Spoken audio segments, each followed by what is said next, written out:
Published, 16:35 Eastern Standard Time, the 8th of December 2018. Updated, 10:15 Eastern Standard Time, the 9th of December 2018. The FBI's counterintelligence investigation into potential ties between the Trump campaign and Russia initially focused on 4 Americans and whether they were connected to Russian efforts to interfere in the 2016 presidential election, former FBI Director James Comey told lawmakers during hours of closed-door questioning. Comey did not identify the Americans but said President Donald Trump, then the Republican candidate, was not among them.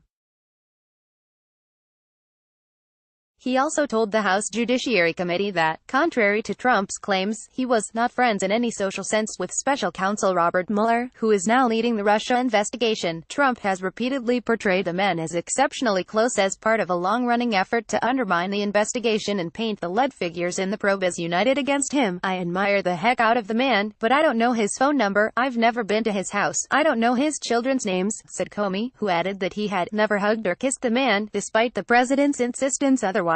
"A relief to my wife," he deadpanned. Former FBI Director James Comey speaks to reporters on Friday after testifying to the House Judiciary and Oversight and Government Reform Committees on Capitol Hill. The committee released a transcript of the interview on Saturday, just 24 hours after privately grilling the fired FBI chief about investigative decisions related to Hillary Clinton's email server and Trump's campaign and potential ties to Russia. Comey largely dodged questions connected to the current Mueller-led probe, including whether his May 2017 firing by Trump constituted obstruction of justice. The Republican-led committee interviewed Comey as part of its investigation into FBI actions in 2016, a year when the Bureau, in the heat of the presidential campaign, recommended against charges for Clinton and opened an investigation into Russian interference in the election.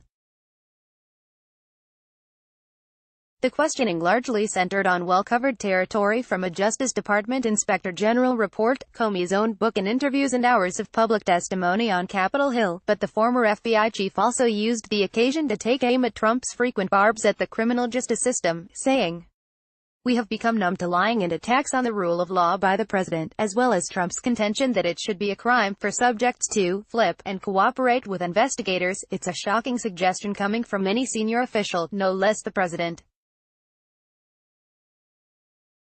It's a critical and legitimate part of the entire justice system in the United States," Comey said.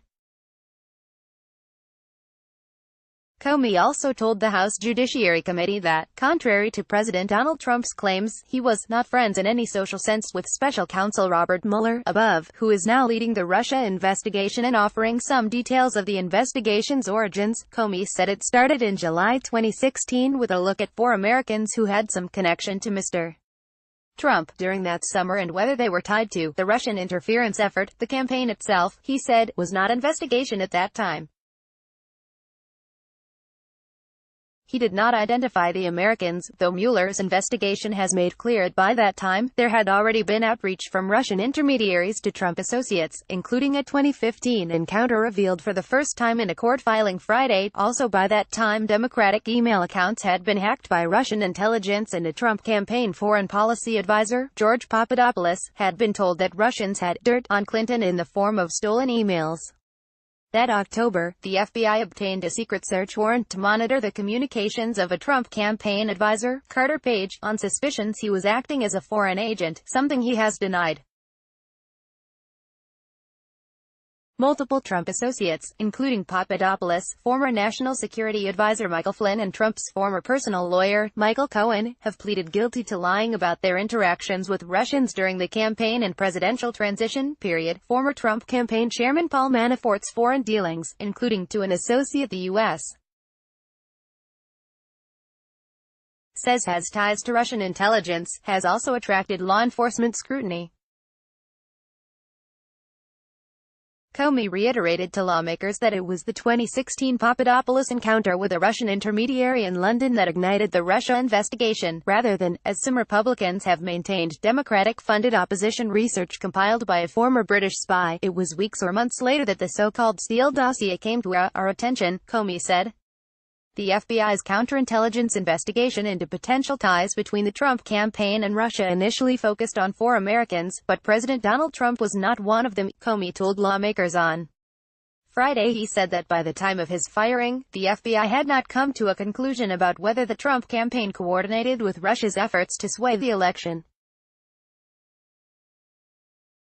And he insisted that the FBI would recover from the president's attacks on the bureau. The FBI will be fine.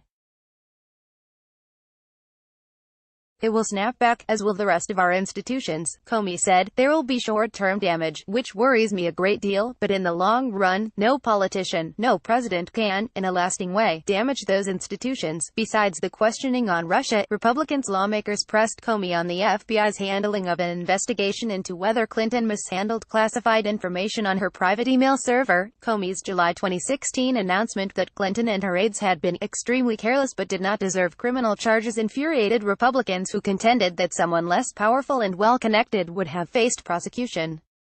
Under questioning from Rep. Trey Gowdy, a South Carolina Republican, Comey reiterated that the FBI and Justice Department didn't have a prosecutable case against Clinton because they couldn't prove she willfully violated the law by setting up the server.